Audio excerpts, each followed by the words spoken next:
gente, tudo bem? Sou Alexandre, sou professor de Sociologia. O que a gente vai falar hoje nessa aula de terceiro ano? A gente vai falar sobre produção agrícola. Vocês vão perceber que essa aula ela se conecta muito com geografia. Porque, na verdade, a sociologia é uma dessas ciências que ela está sempre no limite junto com as outras, né?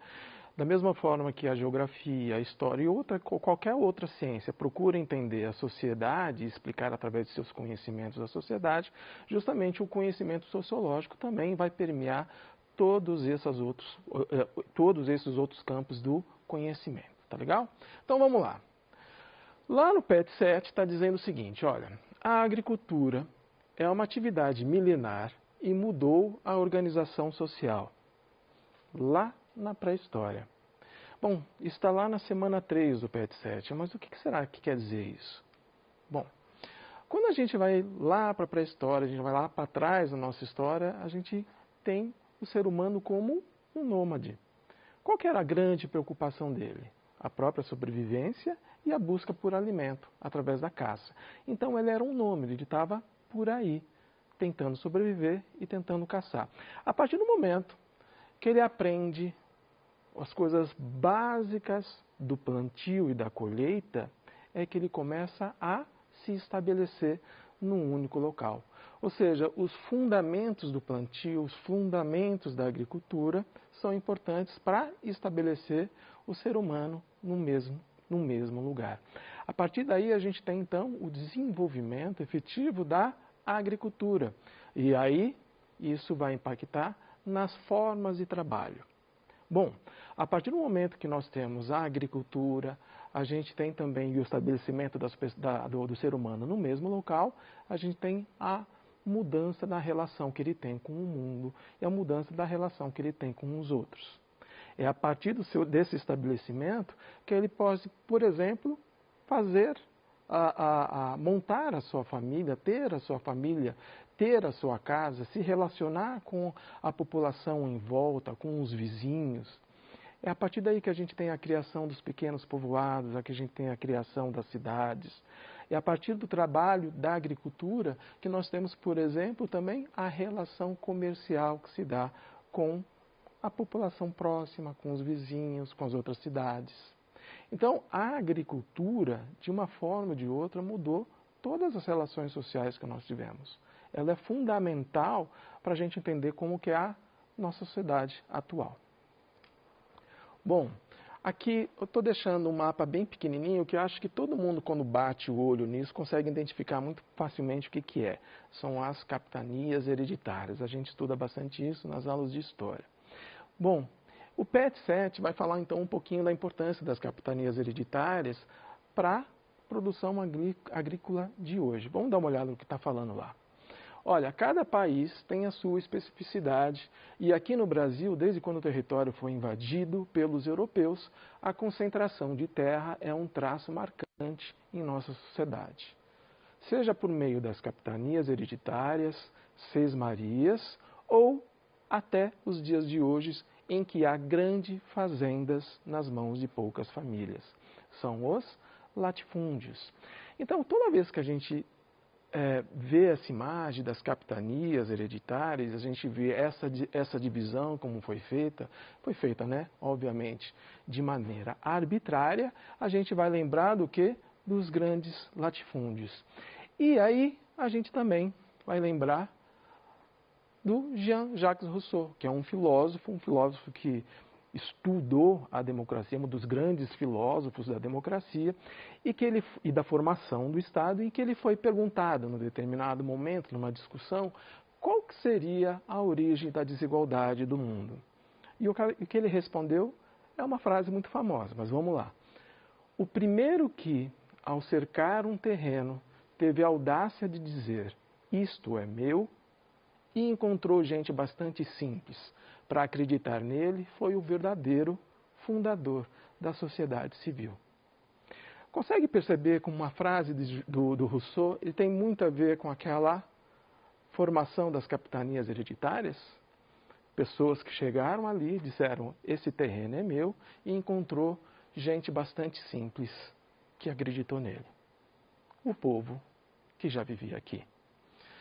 Bom, para Rousseau, esse é o princípio da desigualdade. Lá no PET 7 ainda vai dizer o seguinte, olha, antes do Brasil ser Brasil, os povos indígenas já tinham desenvolvido técnicas para cultivar mandioca, batata, entre outros produtos para sua subsistência, ou seja, já existia o trabalho da agricultura aqui.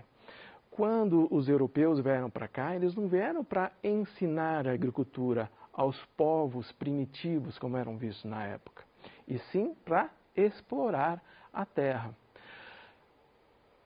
Os ameríndios, eles já plantavam, já consumiam aquilo que eles plantavam.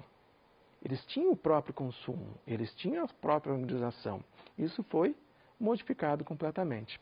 Hoje, a gente tem um nome que se dá a maneira que a gente explora a Terra hoje, que é Revolução Verde. Parece um nome muito legal. A gente vai estar protegendo as florestas e tudo. Não, não é nada disso. A Revolução Verde é um avanço na maneira de explorar a Terra. Um avanço com o uso da tecnologia. Ou seja, nós estamos aprendendo cada vez mais a explorar ainda mais a Terra, desde que nós chegamos aqui, em 1500. Bom, então a gente está falando de exploração da terra, a gente está falando de produção agrícola, então a gente está falando de agronegócio. Vamos entender então um pouquinho o que vem a ser isso. Eu acho que vale a pena a gente entender a partir de um símbolo, né, da propriedade rural, que é a porteira. Então, existe o agronegócio, que se relacionam com o que tem antes da porteira, o que tem dentro da porteira e o que tem depois da porteira. E o que vem a ser o que tem antes da porteira? Tem a ver com os insumos, os fertilizantes, as sementes, os equipamentos que são necessários para a produção agrícola. Dentro é onde efetivamente acontece a produção agropecuária, a produção agrícola. E depois? O que se faz com essa produção? Bom, aí vem a parte do depois da porteira, ou seja, o transporte, onde armazenar, por exemplo, os frigoríficos, os grandes silos, né, os grandes armazéns para armazenar os grãos. Então, o agronegócio, ele é realmente muito grande e complexo. E ele não é somente dos latifúndios, tá, gente? O agronegócio inclui também a pequena propriedade, a agricultura familiar. Isso também está incluso no agronegócio. Só que é o seguinte, quando a gente vai olhar um pouquinho como é que está distribuída essas propriedades, a gente vai notar que 10% dos maiores imóveis no Brasil, de terras em que é possível ser plantada, né? Ou seja, 10% dos maiores imóveis dos agronegócios concentram 90% da terra agrícola. O que isso quer dizer? Em outras palavras, que 10% dos proprietários tomam conta de 90% de toda a terra cultivável no Brasil. Então, a desigualdade fica muito evidente aí. E o que o PET está chamando a atenção da gente, nesse PET 7 aqui, é justamente que a distribuição desigual impacta no modelo produtivo. Vamos entender um pouquinho isso daí. Olha, concentração de terra. Está vendo esse mapa aqui que tem umas manchas vermelhas? Essas manchas vermelhas é onde tem a grande concentração de terras.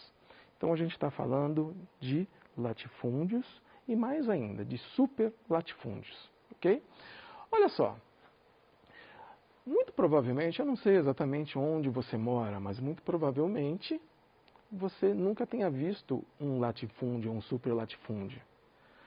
Não faz parte do nosso dia a dia. A gente não tem sequer a dimensão do tamanho do que é um latifúndio, qual que é o tamanho, qual que é a extensão. Por quê? Porque eles não estão nas cidades, não estão próximos da gente, dos grandes centros urbanos, onde a maioria da população vive. Eles estão aqui, olha, muito na região centro-oeste do Brasil, numa parte do Nordeste. Aqui em Minas Gerais a gente vai encontrar mais na região norte. Não é um local onde a gente frequenta, que a gente vê, que a gente identifica. Mas é justamente aí que a gente vai encontrar muito dos problemas. Lembra que toda vez que a gente fala em sociologia, onde há muita desigualdade, há também muitos problemas? Então vamos acompanhar aqui, olha. Aqui eu trouxe um dado para você do IBGE de 2017, um IBGE específico, é o IBGE agrícola, que vai mostrar o seguinte. Ele separou em agricultura familiar e em agricultura não familiar. Fica mais fácil assim, entende a agricultura familiar como algo pequeno, as pequenas propriedades, e a agricultura não familiar nas grandes propriedades, os latifúndios.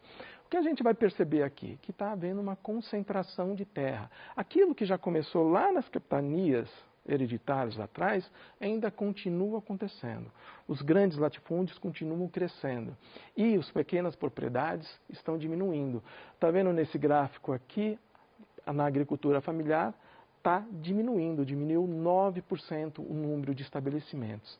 E olha uma coisa interessante. A agricultura familiar ela é responsável por quase toda a comida que a gente coloca no nosso prato.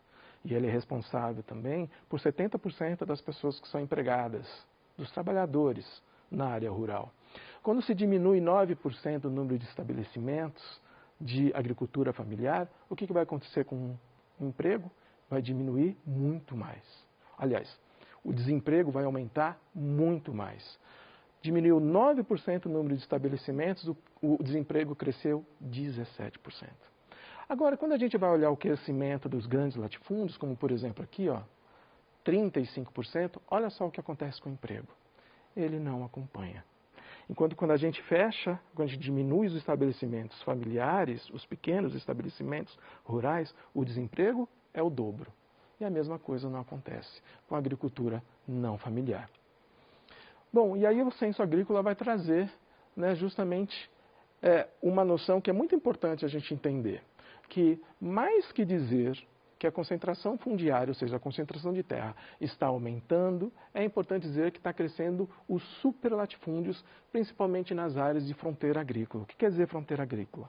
É quando você tem uma terra produtiva, uma terra agrícola, que ela avança sobre, por exemplo, reservas indígenas, sobre uma área protegida, sobre florestas. Ali é a fronteira agrícola. Só que, lembra que a gente falou que a gente não costuma frequentar esses lugares, a gente não passeia pelos grandes latifúndios? Pois é muito fácil então os grandes latifúndios pegarem e adentrarem, aumentarem a sua produção aonde? Justamente nessas reservas, justamente sobre as florestas, nas áreas protegidas. É assim que os latifúndios, que já são grandes, continuam ainda crescendo mais. Mas olha só, quando a gente fala de grandes latifúndios, a gente fala de monocultura. O que é uma monocultura? É basicamente você plantar uma coisa só. Qual é a maior monocultura do Brasil? A soja. Essa planta aqui, que se a gente pegar toda a produção de vegetais que existe no Brasil, dá mais ou menos 300 bilhões por ano. Só a soja ocupa um terço disso, 104 bilhões. Então, economicamente, ela realmente chama muita atenção. Mas para plantar soja, a gente tem o quê? Um aumento da concentração de terras. Essas concentrações de terra também têm o avanço das fronteiras agrícolas, ou seja, o desmatamento, o desflorestamento. E o que acontece quando há o desflorestamento, o desmatamento? Há um desequilíbrio no meio ambiente. Imagina só, você só tem uma plantação e tudo que existia ali, que causava equilíbrio no meio ambiente, deixa de existir. Os animais, os pássaros, os mamíferos, as árvores, os insetos, tudo. E o que vai acontecer então? Se não tem desequilíbrio no meio ambiente, as pragas vão aumentar. Por isso, o Brasil é um dos países que mais consome o agrotóxico. Enquanto no mundo, nos últimos 10 anos, de 2000 a 2010, o agrotóxico aumentou 100%, no Brasil isso foi o dobro. Aumentamos em 200%. E a gente já tem notícia hoje que esse aumento vem acontecendo. Bom, a monocultura, então, está ligada ao quê? À incorporação de novas áreas. Essas novas áreas, ela é tanto das reservas florestais, das florestas que nós temos, como também da agricultura da pequena família.